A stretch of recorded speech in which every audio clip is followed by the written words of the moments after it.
Il est tout juste 19h sur Haloula et c'est le journal. À la une de l'actualité ce soir.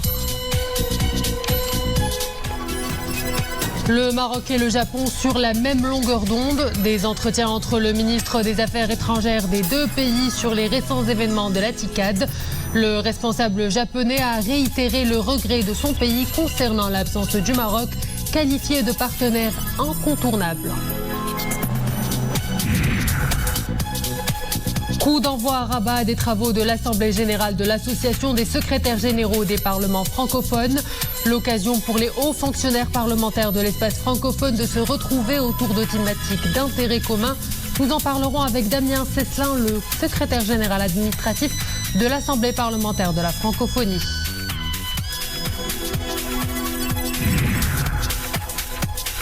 NameX, c'est le nom de la première voiture hydrogène, une solution révolutionnaire dans le domaine automobile. Son créateur, un Marocain établi en France, Fawzi Najah, une success story. À 29 ans seulement, l'homme a réussi une révolution dans l'univers de l'automobile. Nous aurons le plaisir de l'accueillir sur ce plateau.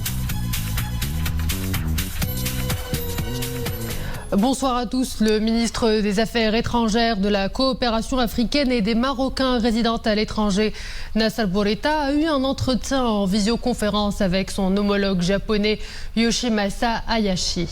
L'entretien a porté sur l'état et les perspectives des relations bilatérales, ainsi que sur les incidents qui ont émaillé le dernier sommet de la TICAD tenu à Tunis les 27 et 28 août 2022, selon un communiqué du ministère des Affaires étrangères, de la coopération africaine et des Marocains résidant à l'étranger. Les développements, Nisrine El Hamdaoui. Les deux ministres se sont félicités de l'excellence et de la solidité des relations qui lient les deux pays, marquées par la haute estime et la proximité des rapports entre Sa Majesté le roi Mohammed VI et l'empereur du Japon, Hironomiya Naruhito. Des visites de haut niveau seront programmées dans les prochaines semaines pour l'identification des opportunités d'investissement au Maroc à l'attention des grands groupes économiques japonais. M. Bourita a assuré à son interlocuteur que le Royaume accordera les facilités nécessaires pour l'attrait et l'installation des investissements japonais au Maroc. Les deux ministres se sont félicités du niveau et de la qualité des programmes de coopération tripartite. Concernant le sommet de la TICAD à Tunis, M. lui est l'engagement du Japon, premier pays à lancer un forum de partenariat avec l'Afrique. Il a rappelé que la TICAD est un forum de partenariat et de développement qui doit être mis à l'abri de manœuvres politiques ourdies par certaines parties connues, rendant hommage à la fermeté et à la constance de la position manifestée par la délégation japonaise à Tunis. M. Bourita a pointé la responsabilité de la Tunisie, pays hôte de cette édition de la TICAD, dans les graves dérives commises sans consultation avec le partenaire japonais et qui ont entraîné la présence et la participation d'une entité non invitée officiellement au sommet. Dérives qui ont malencontreusement impacté les résultats et le rayonnement attendu de ce sommet qui devait être un événement de célébration et de consolidation du partenariat Japon-Afrique.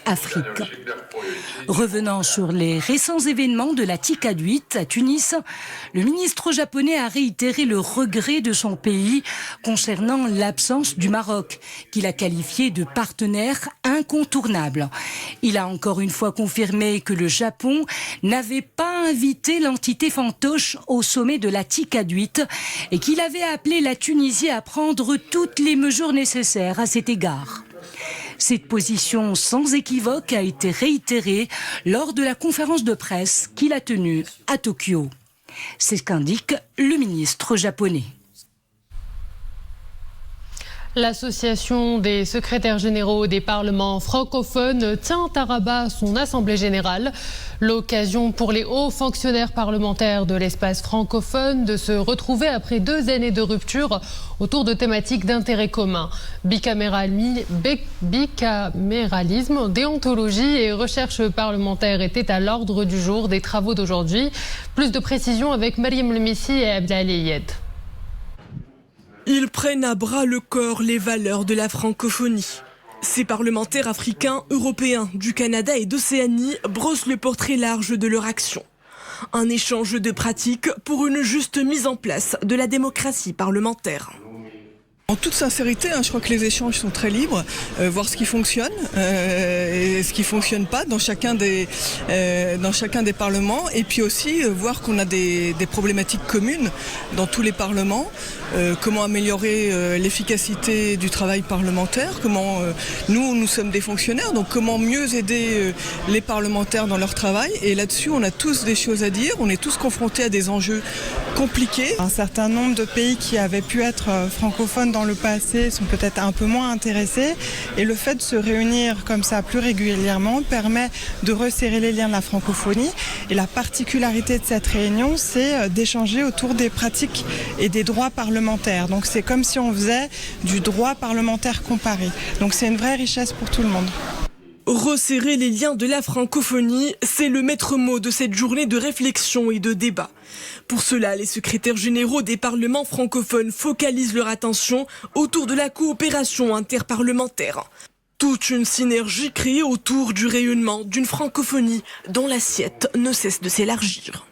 L'enjeu, c'est d'abord continuer à survivre dans un monde qui est de plus en plus anglophone, mais surtout aussi faire que la francophonie ne soit pas seulement l'affaire d'un peuple. Plusieurs autres personnes, notamment ceux qui sont peut-être pas francophones au départ, mais qui sont francophiles, qui nous rejoignent. Ces espaces sont d'une importance capitale pour nous, parce qu'ils représentent une possibilité, d'énormes possibilités d'ouverture, et puis c'est des fenêtres sur tout ce qui se passe autour de nous, les avancées, les créations, les bonnes pratiques, et ça nous permet aussi de suivre et d'être à l'écoute en ce qui concerne les mutations, les changements, les transformations parfois profondes du parlementarisme dans le monde d'aujourd'hui.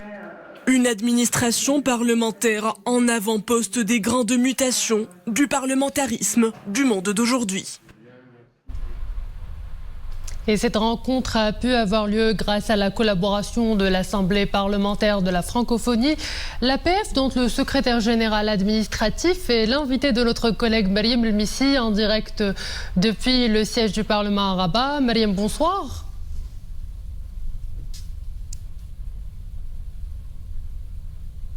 On se retrouve donc à la fin de cette première journée des travaux de l'Assemblée générale des secrétaires généraux des parlements francophones. La rencontre était l'occasion pour une cinquantaine de hauts fonctionnaires parlementaires de l'espace francophone de se retrouver autour de thématiques d'intérêt commun, et tout au long des ateliers, on a beaucoup entendu parler d'une notion, la diplomatie parlementaire. Pour en parler, j'ai à mes côtés monsieur Damien Cesselin, secrétaire général administratif de l'Assemblée parlementaire francophone. Alors, monsieur Cesselin, qu'est-ce que la diplomatie parlementaire et en quoi rend-elle service à la francophonie ? Bonsoir. Alors, on peut dire que c'est une notion qui est déclinée du concept de séparation des pouvoirs qui a été élaboré par les philosophes des Lumières au XVIIIe siècle. Alors, la diplomatie, c'est l'exercice des relations internationales. Donc, elle est exercée essentiellement par le pouvoir exécutif, c'est-à-dire le chef de l'État, qui sous l'autorité duquel travaille le gouvernement, car c'est une dimension institutionnelle très importante, et ça fait partie des pouvoirs régaliens. Mais dans le cadre de cette séparation des pouvoirs, les assemblées législatives qui représentent les peuples sont aussi amenées à voter la loi et sont amenées à contrôler l'activité de l'exécutif. Et donc les parlements travaillent aussi sur les relations internationales. Il est important pour un État, puisque la diplomatie ça assure la souveraineté, la sécurité d'un État, il est important que l'exécutif et le législatif travaillent en phase pour bien défendre les intérêts de leur pays. Alors concrètement, ça s'organise autour de relations bilatérales à travers des groupes d'amitié. Donc à la Chambre des représentants du Maroc, par exemple, vous avez des groupes d'amitié avec de nombreux pays qui permettent d'accompagner la diplomatie gouvernementale à travers donc des relations de coopération entre les parlementaires. Et puis vous avez aussi au niveau multilatéral un certain nombre d'organisations organisations. L'Assemblée parlementaire de la francophonie est l'une des plus importantes. Elle rassemble 91 sections parlementaires dans le monde entier, sur 5 continents, pour permettre une bonne coordination entre les parlements francophones. Et justement, à l'APF, vous prêtez vos bons offices pour favoriser la coopération de solidarité au sein de la communauté francophone, une communauté répartie sur plusieurs pays du Nord, mais également du Sud. Concrètement, comment ce dialogue Afrique-Europe trouve-t-il sa place dans les réunions aujourd'hui ? Alors déjà, ce qu'il faut signaler, c'est que la richesse de la francophonie, c'est qu'elle rassemble, au-delà des différences culturelles, continentales, elle rassemble des pays où la place du français a des dimensions différentes.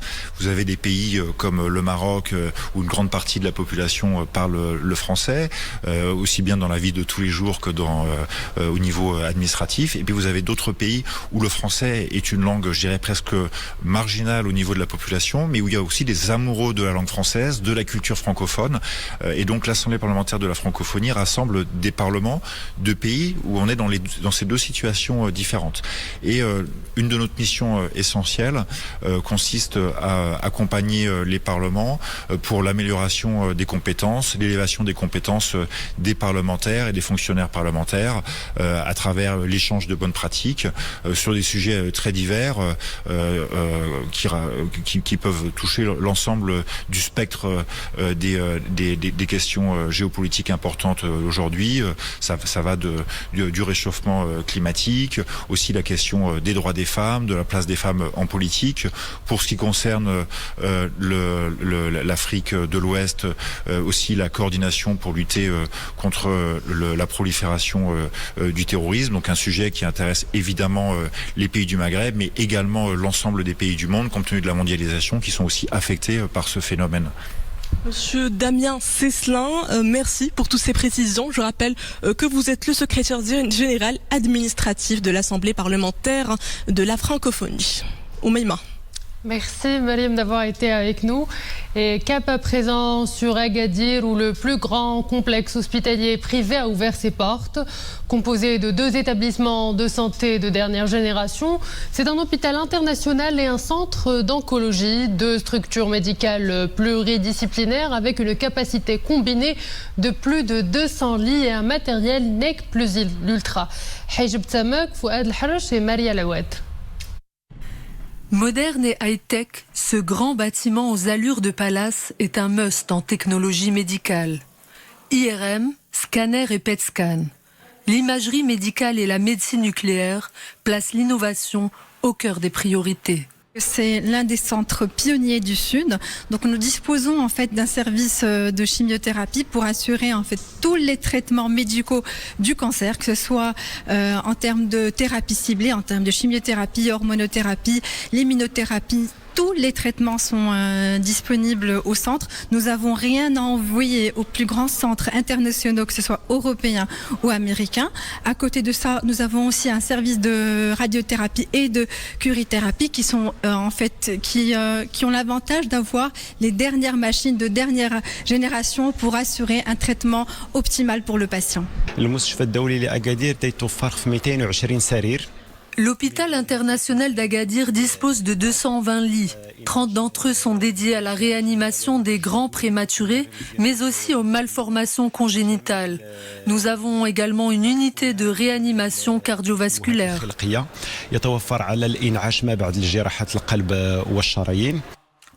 Fort de son savoir-faire pluridisciplinaire et de ses compétences médicales, cet établissement de santé offre aux patients le meilleur de ses soins.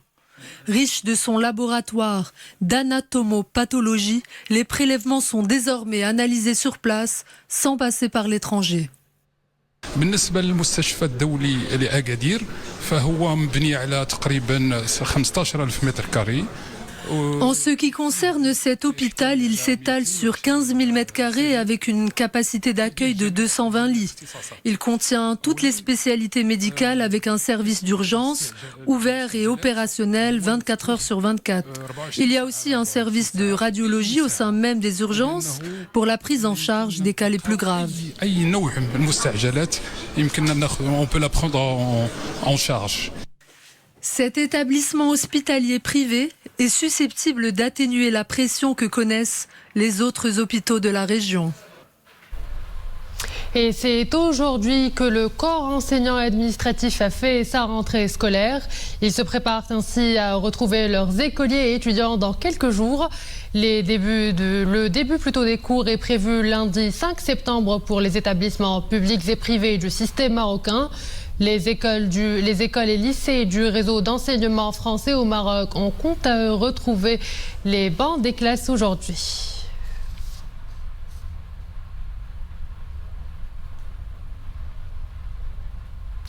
Il est le créateur du premier véhicule avec des capsules amovibles d'hydrogène vert. Les passionnés de véhicules le reconnaîtront sûrement. Je vous parle du franco-marocain Fawzine Najah. À 29 ans seulement, l'homme s'impose dans l'univers automobile à l'échelle mondiale en créant ce véhicule futuriste. Un SUV hydrogène, zéro pollution, une autonomie de plus de 800 km et pour couronner le tout, une vitesse remarquable. Name X, c'est le nom du pari fou que ce jeune homme est parvenu à relever haut la main.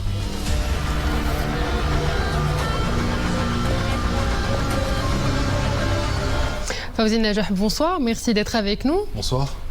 Alors, vous êtes à l'origine d'une solution révolutionnaire dans le domaine automobile, une voiture roulant à l'hydrogène vert, une première.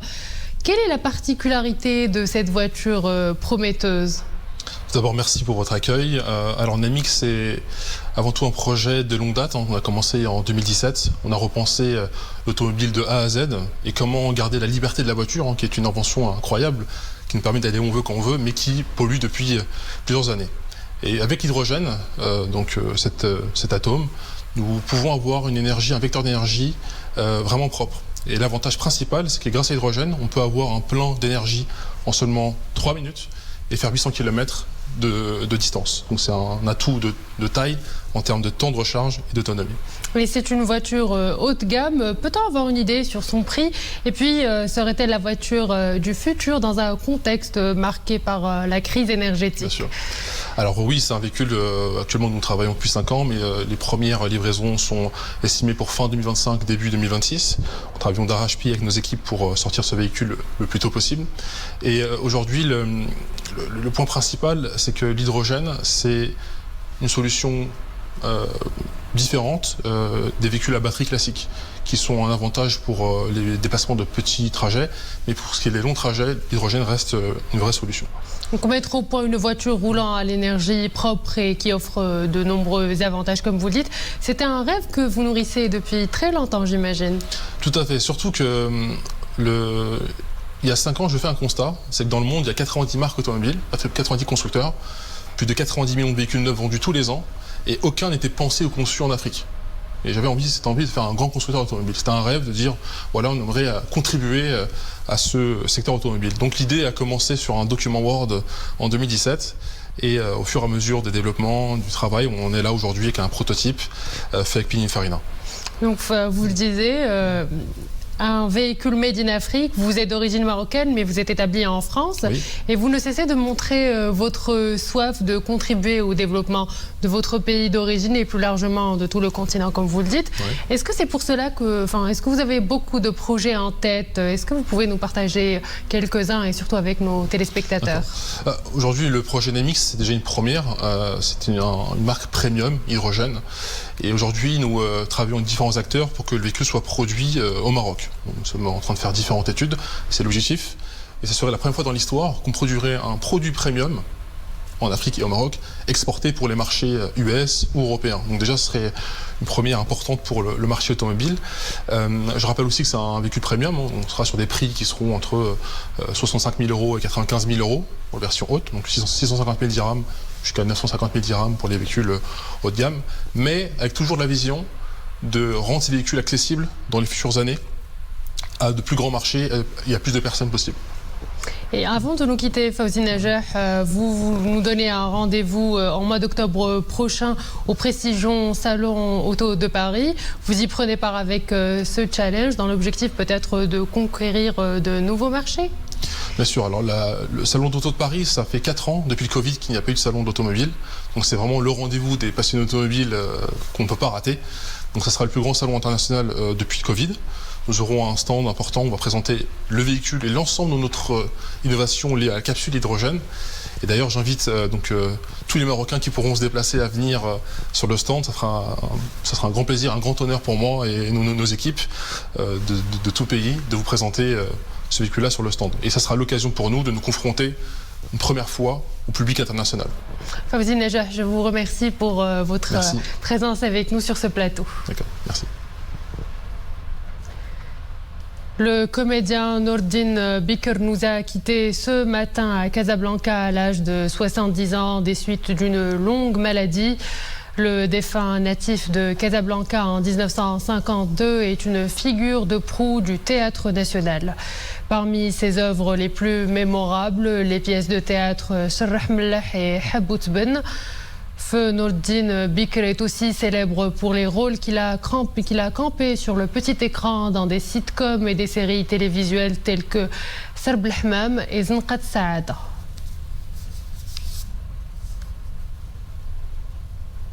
De l'art avant de clore ce journal avec ce voyage musical dans le temps, c'était hier soir à la gare Rabat Agdel qui a prêté son décor à un spectacle musical en couleur. Au programme, une reprise des génériques de films, de séries ou encore de bandes dessinées Souvenirs avec l'Orchestre interculturel du Maroc. Yassine Mourafiq, Zakaria Mouqin-Billah et Nisri El-Hamdaoui.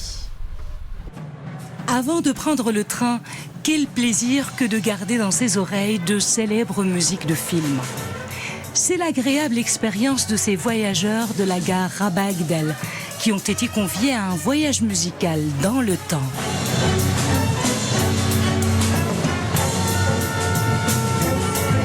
Mission Impossible, Le Parrain, Game of Thrones ou encore Pirates des Caraïbes, autant de bandes originales interprétées par les musiciens de l'Orchestre interculturel du Maroc.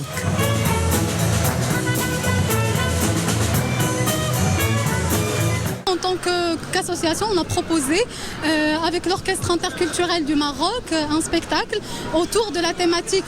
Le programme est composé principalement de morceaux de Space Tune et de morceaux de génériques de films et de séries. L'événement est venu comme un test pour tester en fait les quelques morceaux qu'on a préparés de Space Tune et voir comment le public va interagir avec ce programme et comment il va accueillir l'idée en elle-même.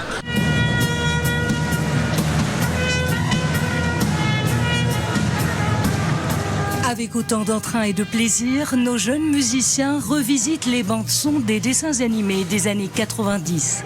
Rémi, Conan, Mowgli ou Grindazer.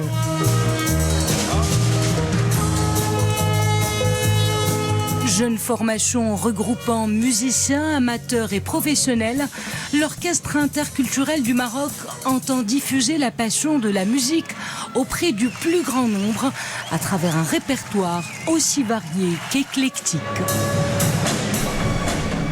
Et voilà, c'est la fin de cette édition. Merci à vous de l'avoir suivi. Excellente soirée sur Al-Oula.